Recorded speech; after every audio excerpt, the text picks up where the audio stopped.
구약 성경 레위기 7장 1절로 10절까지의 말씀입니다. 구약 성경 148면 레위기 7장 1절로 10절까지의 말씀입니다. 이 말씀을 봉독할 때 살아계신 하나님의 음성을 다 들으실 수 있기를 소원합니다. 속건제의 규례는 이러하니라. 이는 지극히 거룩하니 번제물을 잡는 곳에서 속건제의 번제물을 잡을 것이요 제사장은 그 피를 제단 사방에 뿌릴 것이며 그 기름을 모두 들이되 곧 그 기름진 꼬리와 내장에 덮인 기름과 두 콩팥과 그 위에 기름 곧 허리 쪽에 있는 것과 간에 덮인 거풀을 콩팥과 함께 떼어내고 제사장은 그것을 다 제단 위에서 불살라 여호와께 화제로 드릴 것이니 이는 속건제니라. 제사장인 남자는 모두 그것을 먹되 거룩한 곳에서 먹을지니라. 그것은 지극히 거룩하니라.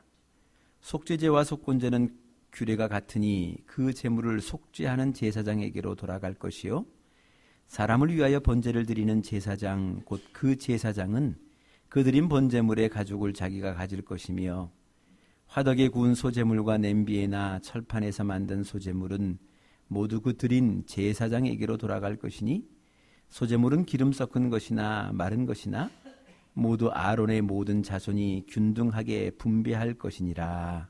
아멘. 요즘 우리가 어떻게 하면 진정한 예배를 드릴 수 있을 것인가 라는 질문을 가지고서 또 이어가는 말씀을 우리가 같이 나누고 있습니다.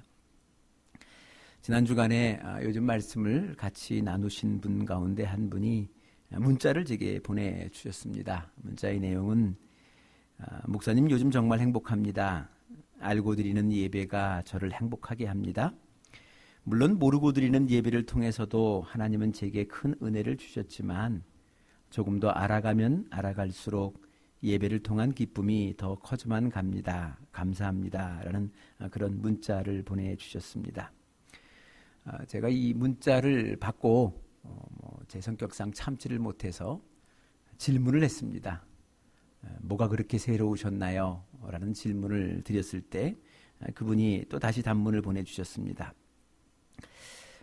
여러 가지의 많은 것들을 새로운 것들을 배우고 익혀 즐겁지만은 그 중에 한 대목이 목사는 성도들로 하여금 진정한 예배를 드릴 수 있도록 섬기고 돕는 사람입니다 하는 대목이었다라고 말씀해 주셨습니다. 그러니까 아마 그 집사님께서는 지금까지는 하나님은 이 목회자를 통해서 예배를 받으신다고 생각해 왔는데 그것이 아니라는 것을 이제 아시게 되고 아마 충격을 받으셨던 것 같습니다.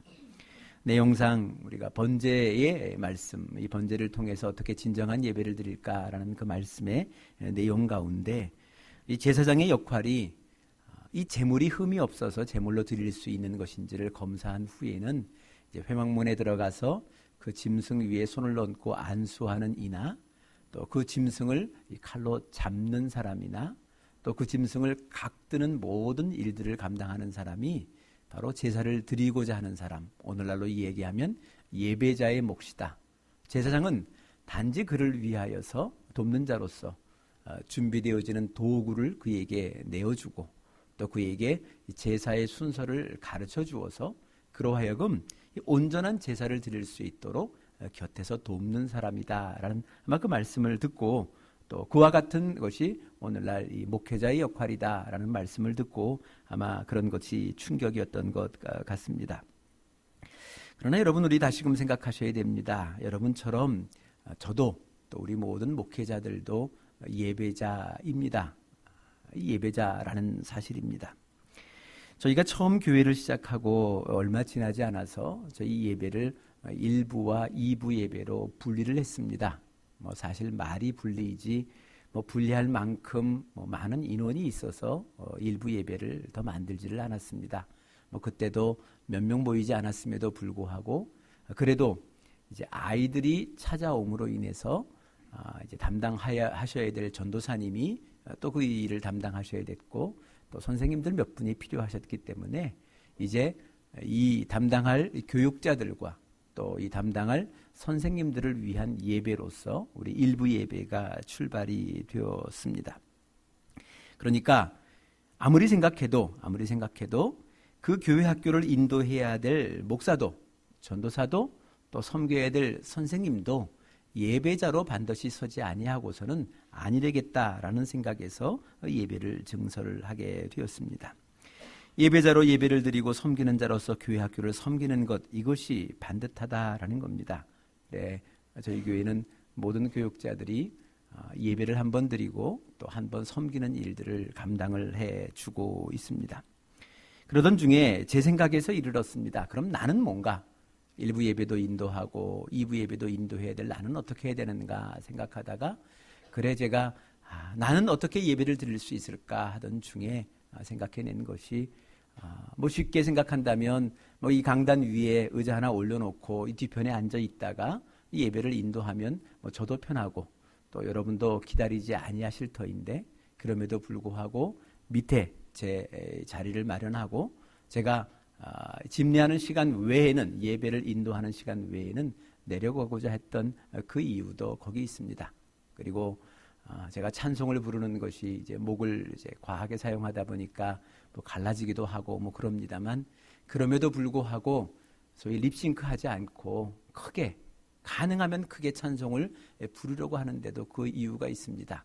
저도 예배자이기 때문에 그렇게 해서라도 예배를 드려야만 그래야 되기 때문에 제가 그러한 시간들을 감당을 하고 있다라는 겁니다. 그런 의미에서 저희는 늘 그렇게 부탁을 드립니다. 특별히 교회 학교를 섬기고 또 주방 봉사를 하기도 하고 주일날 이런저런 봉사를 하시는 분들에게는 반드시 예배와 섬김을 분리해 주실 것을 부탁을 드립니다. 왜냐하면 하나님께서 가장 기뻐하시는 섬김은 예배입니다. 그리고 봉사입니다. 이 예배와 이 봉사, 이 섬김을 구분하지 아니한다면 우리가 하나님 앞에 수고하고 애써 본들 하나님께서는 그 수고와 그 애씀을 가지고서 하나님이 기뻐하시고 또 하나님이 즐거워하지 아니하신다는 것, 그것을 생각해야 된다는 겁니다. 저는 이 목회 기간 가운데 특별히 교회 학교를 지도한 시간들이 좀 오래되었습니다. 간혹 선생님들 가운데 뭐 그런 질문을 하시는 분이 있습니다. 목사님, 우리 아이들과 드리는 그 예배는 예배가 아닙니까? 그 예배를 드리는 것만으로도 충분하지 않습니까? 라고 그렇게 질문을 하시는 분도 있습니다. 그런 분들에게 간혹 제가 대답을 그렇게 하곤 합니다. 충분한 예배입니다. 아이들에게는 충분한 예배입니다만 그러나 선생님들에게는 충분한 예배가 되어서는 안 됩니다. 그리 답변을 하기도 한다는 것이죠. 여러분 한번 좀 생각해 보셨으면 좋겠습니다. 이 선생님의 존재의 의미는 내가 돌보고 있는 이 아이들로 하여금 반듯한 예배를 드릴 수 있도록 돕는 자입니다. 또 그의 신앙을 위하여 분반 공부를 준비하고 그의 신앙을 위하여 함께 중보하며 기도하고 돕는 역할이 선생님의 역할입니다. 그런데 선생님이 함께하고 있는 아이들을 제쳐두고 자기가 예배자로서 하나님 앞에 진심과 전정을 다하여 집중하여 예배를 드리고 있다면 그 순간은 교사로서의 사명, 내 옆에 있는 이 아이들로 하여금 진정한 예배를 드릴 수 있도록 섬기는 그 사역을 소홀히 하는 순간이 되어질 것이고 또 반대로 내가 이 아이의 진정한 예배를 위하여 이 아이를 돌보는 곳에 시간과 마음을 사용한다면 나는 그 순간 온전한 예배, 하나님이 원하시는 반듯한 예배를 드리고 있지 못하다는 겁니다. 그래, 예배는 예배이고 봉사는 봉사입니다. 그 중에 하나님이 원하시는 것은 더 원하시는 것이 있다면 예배입니다. 예배를 드리고 그리고 섬김을 하는 것, 그것을 하나님이 원하신다는 사실을 우리가 생각해야 된다는 겁니다. 우리가 잘 하는 말 가운데 떡 본 김에 제사 지낸다라는 말이 있습니다만 그러나 여러분 하나님이 그저 떡이 있다고 해서 누군가 가지고 온 그 떡 가지고 제사를 드리는 것, 그 예배 드리는 것, 그것을 하나님이 달가워하지 않습니다. 적어도 너만의 예배를, 너와 나와의 관계 속에서의 그 예배를 네가 준비하고 정성스럽게 마련한 그것으로 드리는 그 예배를 하나님이 기뻐하신다는 사실, 그것을 우리는 생각해야 된다라는 겁니다. 예배와 섬김은 구분되어야 합니다. 예배는 섬김이 될 수 없고 섬김이 예배가 될 수는 없습니다. 예배는 예배이고 봉사는 봉사입니다. 이 두 가지를 구분해낼 때 하나님 앞에 아름다운 모습을 우리가 드릴 수 있게 된다는 겁니다.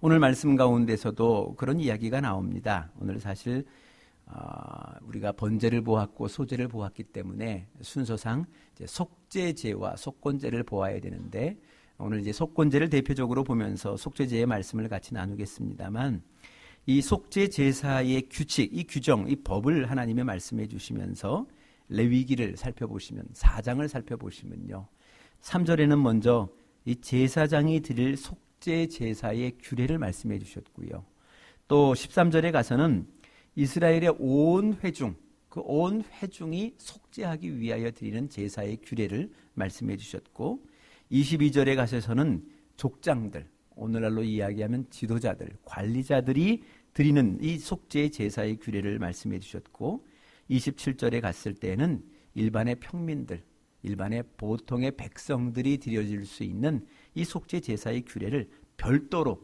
또박또박 하나하나 이 규례로 남겨주셨던 대목들을 우리가 맞이하게 된다는 겁니다. 그러니까 이 번제는 같이 하는 모든 사람들, 그 안에 족장도 있고 지도자도 있습니다. 또 그 속에 평민도 있고 심지어는 이 제사를 집례해야 될 제사장조차도 때로는 제사자로서, 예배자로서 서야 함을 하나님의 말씀 속에서 분명히 이야기해 주고 계신다는 겁니다. 예배는 예배이고 봉사는 봉사입니다.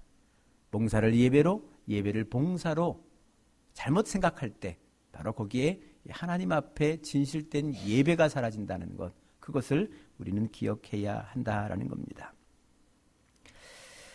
속죄 제사의 방법, 그것은 이 번제와 비슷합니다. 그러나 우리가 속죄 제사를 이제 번제와 조금 비교하여 좀 다른 것을 생각한다면 이런 것은 있습니다. 속죄 제사는요, 죄를 깨닫는 즉시 드린다는 것이 바로 그것이 속죄 제사의 특징 중에 하나입니다.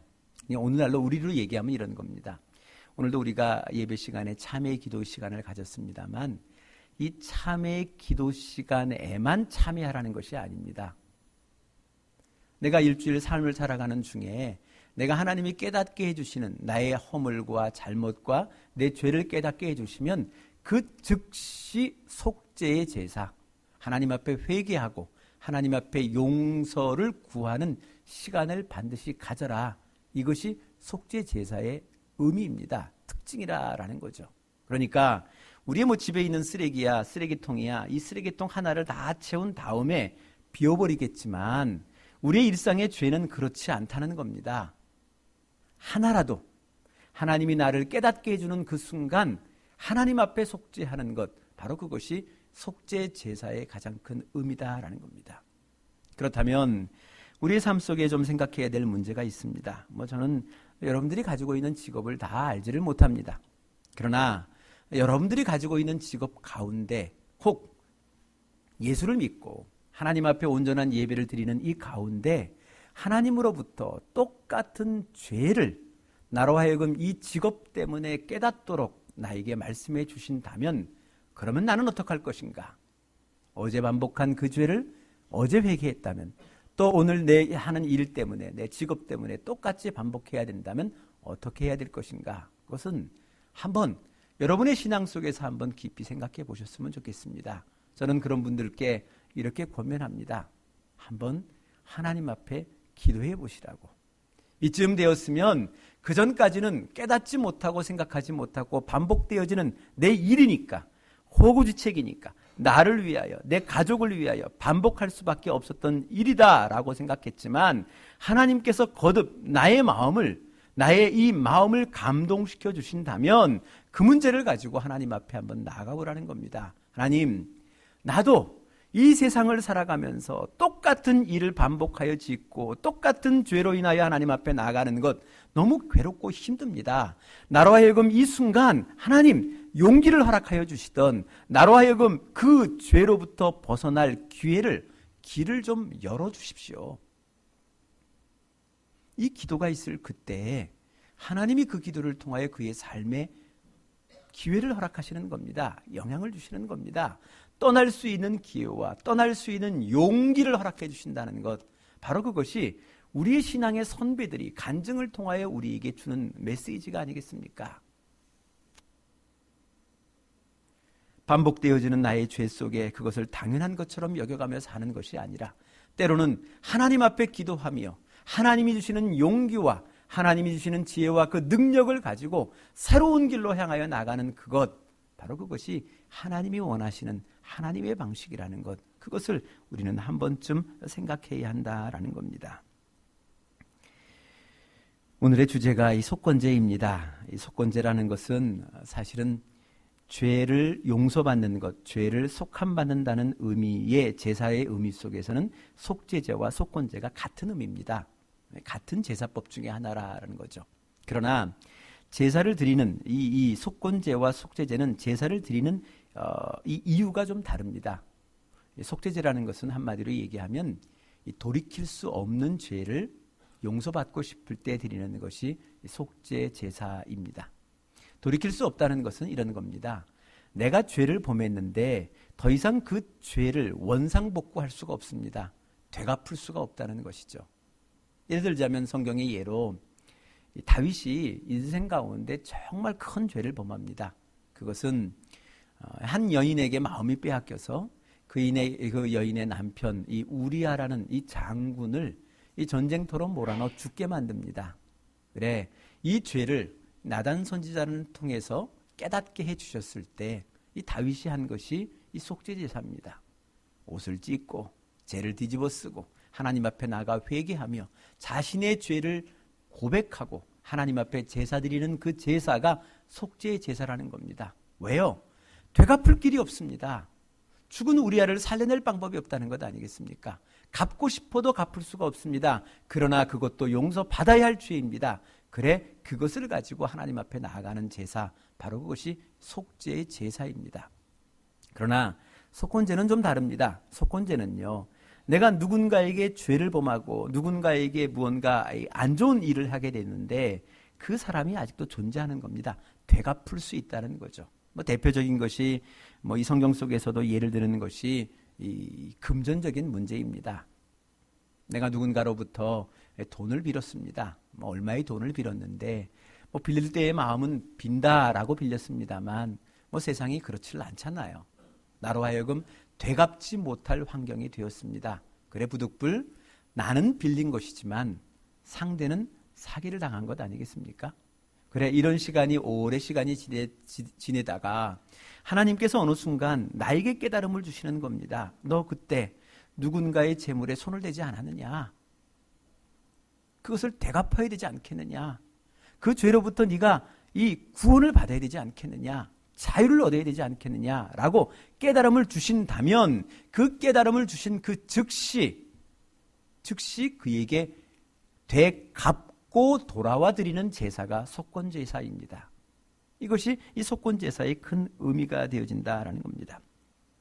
그래서 성경의 신약 시절에도 보시면요, 사도 바울이 로마의 감옥에 갇혀 있을 때 특별히 한 청년, 이 오네시모라는 청년을 전도하게 됩니다. 그래서 이 바울의 전도를 받아서 이 오네시모라는 청년이 은혜를 입고 예수님을 영접합니다. 그리고 어느 순간 이 사도 바울에게 자신의 죄를 고백하게 됩니다. 나는 원래 종이었는데, 노예였는데 내가 내 주인에게서 도망쳐 나오면서 그 주인의 재물, 그의 돈을 들고 훔쳐서 나왔습니다. 라는 자신의 과거를 고백하게 됩니다. 용서를 구하게 된다는 것이죠. 아마 이 말을 듣고 사도 바울은 굉장히 기뻤을 겁니다. 하나님의 백성이 자신의 스스로의 죄를 이 세상 앞에 또 하나님 앞에 고백했다. 이것은 굉장히 큰 일일 겁니다.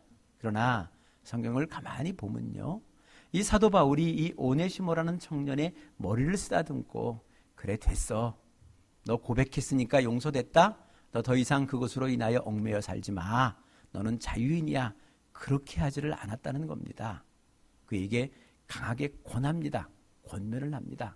돌아가라, 내 주인에게로 돌아가라, 그리고 그 주인에게 용서를 빌어라, 그에게 너의 잘못을 빌어라, 그리고 용서를 받아라. 그리고 그에게 권면을 합니다. 그리고는 이 청년 오네시모를 위해서 편지를 씁니다. 그 주인 이 빌레몬에게 편지를 쓰게 됩니다. 이러이러한 사유 속에 이가 예수를 영접하게 되고 이런 죄를 고백하고 스스로의 잘못을 알게 되었습니다. 그래 내가 당신에게 돌아가 주인에게 돌아가 용서 구할 것을 요청했습니다. 이 청년 돌아갔을 때 용서해 주었으면 좋겠습니다. 혹 당신에게 금전적인 피해를 입힌 것이 너무 아까우면 그것은 바울 내가 대신 갚겠습니다. 그러니 이 청년을 좀 용서해 주셨으면 좋겠습니다. 라는 이 빌레몬서라는 편지를 써서 그의 손에 이끌려 그를 주인에게로 돌려보냈다는 것 아니겠습니까? 여러분, 오늘도 우리가 이 세상을 살아가면서 이 속건 제사의 의미를 다시 한번 깊이 생각해 보셨으면 좋겠습니다. 용서할 수 있었겠죠. 사도 바울도 용서할 수 있었겠습니다. 그리고 용서를 선포할 수 있었습니다. 그러나 그럼에도 불구하고 여전히 그 안속에 남아있는 죄, 누군가의 것을 훔쳤다는 그 죄로부터 그는 영원히 구원받지 못할 것입니다. 그리고 오네시모는 아마 주인에게로 돌아간다는 것은 엄청난 용기와 두려움을 앞세우는 일입니다. 당시에 도망간 종은요, 발견 즉시 살해를 해도 죄가 안 됩니다. 아니, 그리했습니다. 그러는 것이 당연했습니다. 왜요? 그래야 다른 종들에게 본이 되기 때문에 그렇습니다. 그래 그것이 당연한 법입니다. 그러니 이 청년 죽음을 무릅쓰고 용서를 빌려가는 겁니다. 그러나 여러분, 이 오네시모가 그로부터 용서를 받는 그 순간 그는 평생 아마 다시는 남이 재물에 손대는 일이나 남의 일로 인하여 남의 가슴에 아픈 일들을 그는 하지는 않았을 것입니다. 이제는 이 죄로부터 구원받았을 뿐만 아니라 이 죄를 다시는 짓지 아니할 결심과 용기와 힘을 그 속건 제사의 그 의미를 통해서 그는 아마 깨닫게 되었을 것입니다. 여러분, 우리가 좀 생각해야 됩니다. 우리는 구원이라는 것을 너무 쉽게 이야기합니다. 이 구원이라는 것은요, 내가 지은 죄를 하나님으로부터 용서받았다라는 것, 그것만으로 끝나는 것이 아닙니다. 하나님이 원하시고 하나님이 주시는 구원은 내가 지금 과거에 지었던 그 죄를 용서하는 것뿐만 아니라 앞으로 다시는 그러한 죄를 미래에 반복해어 짓지 않도록 그로부터 그 죄로부터 완전히 구원해내는 것, 구출해내는 것, 그에게 자유를 주는 것, 그것이 구원입니다. 다시는 그와 같은 죄를 범하지 않으므로 그 죄로부터 자유하게 살 수 있는 그런 영혼으로 만드는 것, 바로 그것이 하나님이 원하시는 구원이요, 하나님이 이 속건 제사를 통해서 우리에게 주시는 말씀이다라는 겁니다. 몇 년 전 어느 날 저희 어머니께서 동네 약국의 약사이신 권사님에게 이 10만 원을 빌려서 제게 주신 일이 갑자기 기억이 났습니다. 사업을 실패한 후에 낙향하시고 또 제 아버지 남편마저 일찍 소천을 해버리셨기 때문에 아마 어렵게 저희들 공부를 시키셨던 이 어머니께서 이제 방학 중에 잠시 방문해 온 이 아들에게 그래도 떠날 때 이 손에 좀 용돈을 쥐어주고 싶으셨던 것 같습니다. 당시 뭐 그럴 만한 형편이 못 되었던지 그래도 우리 동네에서 좀 넉넉하게 사시는 이 권사님, 이 약국을 운영하시는 권사님에게 가셔서 이 10만 원을 빌어다가 제 손에다 쥐어주셨습니다. 그리고는 어떤 사건이 있어서 어떤 일들로 인하여 저희 어머니가 갑작스럽게 그곳 생활을 접고 서울로 올라오시게 되었습니다. 그리고 갑질을 못한 채 저희 어머니가 세상을 떠나셨습니다. 그러던 중에 제가 기억에 남을 만큼, 횟수는 기억에 잘 남지는 않습니다만 어머니가 간혹 그 이야기를 저에게 들려주셨습니다. 너에게 이런 일이 있었다. 너를 위하여 내가 누군가에게 이렇게 돈을 빌릴 수밖에 없었다. 그리고 갚지를 못했다라는 말씀을 저에게 몇 번이고 해주셨습니다. 그때까지는 그 의미를 잘 알지를 못했습니다. 그런데 몇 년 전 어느 날 갑자기 그 생각이 떠오르는 겁니다. 어머니가 왜 말씀하셨을까? 또 하나님이 왜 내가 이 순간 나에게 깨닫게 해주시는 것인가? 그것은 갚으라는 겁니다. 갚아서 그로부터 자유하라는 겁니다. 그로부터 구원받으라는 겁니다. 그래, 제가 섬기던 교회의 이 중고등부 이 학생의 이 홈커밍 데이를 만들었습니다. 아주 오랜만에 몇십 년 만에 이제 이 같은 친구들을 이제 모인다라고 해서 홈커밍 데이를 만들어서 그곳을 내려갔습니다. 그리고 약국을 찾았는데 이 약국이 이제 같은 자리에 있는 것이 아니라 이제 다른 자리로 이전을 했지만 같은 그 간판을 달고 약국이 존재를 했습니다. 그래 이제 그곳을 이제 들어가게 됐는데 그때는 분명히 권사님이 계셨는데 이 남자분이 계시는 겁니다. 그래 혹 같은 이제 이 약국의 간판이었기 때문에 당시 뭐 80년대 이런 일이 있었습니다라고 이제 이야기를 꺼내자 그분께서 그 권사님이 제 어머니입니다라고 말씀을 해 주셨습니다. 그리고 그분에게 이러한 이야기를 다시 한번 자세히 말씀을 드리고 이 준비해간 봉투를 되갚기 위해서 준비해간 봉투를 그에게 이렇게 내어 밀었습니다. 한상구 이 아드님이 이제 거부를 하는 겁니다. 이 어머님 이미 돌아가셨고 내가 알지도 못하는 건데 내가 이렇게 넙죽 남의 돈을 받아야 되겠습니까? 라고 완강하게 부인하시는데 그래도 나를 위해 필요한 것이니 받아주십시오라고 그에게 이 봉투를 이렇게 강제로 내어 밀고 그 약국문을 나서는데요. 여러분 그 약국문을 나서는데 그때 기쁨이 얼마나 큰지 아직도 기억이 납니다. 정말 날개를 달고 날아가는 것처럼 내가 그 어머니의 이야기 아니 어머니의 그 이야기 그 빚졌던 갚지 못했던 그것을 갚았다는 이제는 그로부터 구원받았다는 자유를 얻었다는 그 기쁨이 그때 그 기쁨이었다는 겁니다. 여러분 오늘 이 속건제사의 의미는 바로 여기에 있습니다. 그래 하나님께서는 이 레위기의 말씀뿐만 아니라 민수기의 말씀 5장에 가서도 다시 한번 더 자세히 설명을 해주고 있습니다. 너희가 하나님의 것에 손을 댔느냐? 그러면 5분의 1을 더하여 제사장에게 성전에 가서 갚으라. 네 이웃을 향하여 빚을 졌느냐? 잘못을 했느냐? 죄를 범했느냐? 그러면 그것을 향하여 5분의 1을 더하여 그에게 갚아라. 혹 그 사람이 찾기 어려울 만큼 없어졌거든 그 친척이라도 찾아서 되돌려줘라. 친척을 더 못 찾겠다. 그러면 그것 가지고 하나님께 나와라. 하나님께 나와서라도 그것을 되갚아라. 그리고 나서 속건의 제사를 드려라. 바로 그때 너에게 참된 구원이 참된 자유가 더 이상 그로 인하여 그것을 반복할 만한 그런 것으로부터 자유할 수 있다는 것을 하나님께서 다시금 분명히 우리에게 말씀을 해 주셨다라는 겁니다. 여러분 하나님께서 우리에게 원하시는 예배가 무엇이겠습니까? 이 예수를 믿는 우리들이 하나님의 백성들이 이 세상을 살아가면서 이 세상 사람들과 함께 살아가며 그들 앞에 죄를 지었거들랑 그 죄를 되갚고 그로부터 용서함으로 나는 구원을 얻고 그에게는 구원의 기쁨을 나눌 수 있는 그 기회를 허락하라. 바로 그것이 이 하나님의 마음이고 하나님의 뜻이 아니겠습니까? 갚으라는 겁니다. 그래 그의 마음을 위로하고 그의 상처를 위로하고 나는 그로부터 자유하는 것, 구원받는 것 바로 그것이 하나님의 마음이고 하나님의 뜻일 겁니다.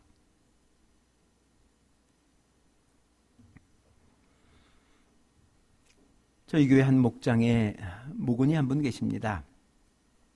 이분이 남편 전도를 위해서 정말 열심히 기도하고 계시는 집사님이신데 그래도 이 남편분께서는 당신이 교회를 나오지 않으심에도 불구하고 당신 집에서 이 목장을 하는 것을 허락해 주셔서 그 집에서 목장을 하고 있습니다. 또 그것뿐만 아니라 당신 집을 오픈하여 목장을 할 때에는 당신이 손수 요리를 준비하시면서 오셔서 이 목장을 하는 것에 대하여 잘 이렇게 도와주십니다. 잘 도와주시고 뭐 그러나 이 삼나눔을 할 때나 목장 모임 때는 이제 슬그머니 사라져 버리십니다. 그분이 왜 그렇게 아내가 원하고 주변에 많은 사람들이 그리 권면하는데도 이 교회를 멀리할 수밖에 없을까? 왜 예배당 한번 나오는 게 왜 이렇게 힘들까? 그것에 대해서 얼마 전에 듣게 되었습니다.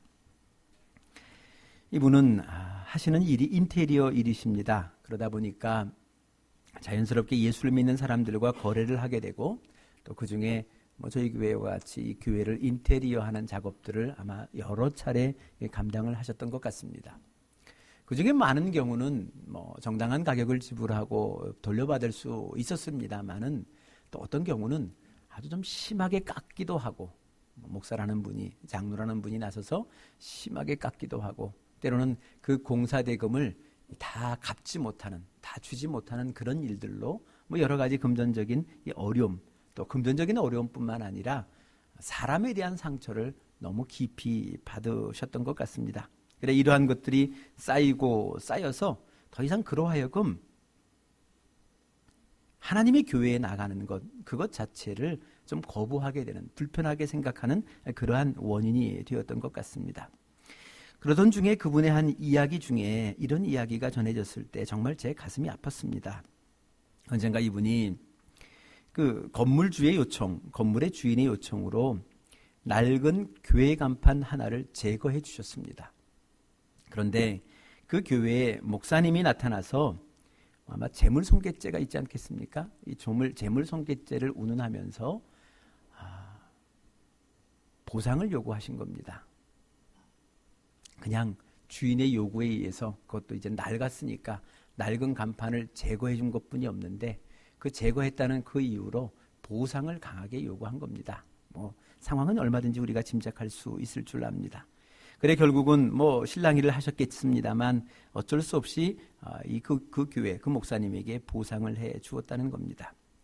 그런데 그 목사님께서 그 보상금을 쥐어들고 일어서시면서 하시는 말씀이,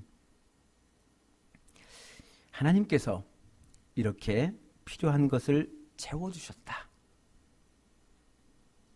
하나님께서 이렇게 필요한, 우리 교회에 필요한 이런 재물을, 이런 돈을 채워주셨다. 그런 말씀을 하셨다는 겁니다. 그 말씀을 듣고 참 마음이 아팠습니다. 왜 이 땅의 교회는 이렇게 필요하게 살아야 되나? 왜 이 땅의 교회는 이 낡은 간판 교체하지 못할 만큼 어렵게 살아야 되는 건가? 왜 이 땅의 교회는 그렇게 어려운 살림살이를 운영해야 되는가? 그 마음이 아팠고요. 한 가지 더 큰 아픔은 이겁니다. 왜 이 목사님은 이렇게뿐이 생각을 못했을까? 하나님께서 누구 가슴에 대못을 박으며 상처를 주어서까지 한 사람의 유익을 위하여 이용당하시는 분일까? 한 공동체의 필요를 채워주기를 위하여 한 사람의 가슴 속에 대못을 박는 분이 하나님이실까? 그런 하나님을 믿고 살아가는 사람이 있는가? 그런 하나님을 설파하며 살아가는 사람이 있는가? 그것이 가슴에 아팠다는 겁니다. 여러분, 오늘도 우리가 이 세상을 살아갑니다. 이 세상을 살아가는 우리들에게 이 예배를 말씀하시면서 이 속건 제사로서의 예배를 말씀해 주시면 간단합니다. 오늘 드리는 이 순간, 주일에 모이는 이 순간의 이 예배뿐만 아니라 오늘의 이 순간 예배를 준비하기 위하여 준비했던 시간들과 또 다음 예배를 준비하는 이 모든 시간들이 다 하나님 앞에는 예배자의 시간이며 예배의 시간이라는 겁니다.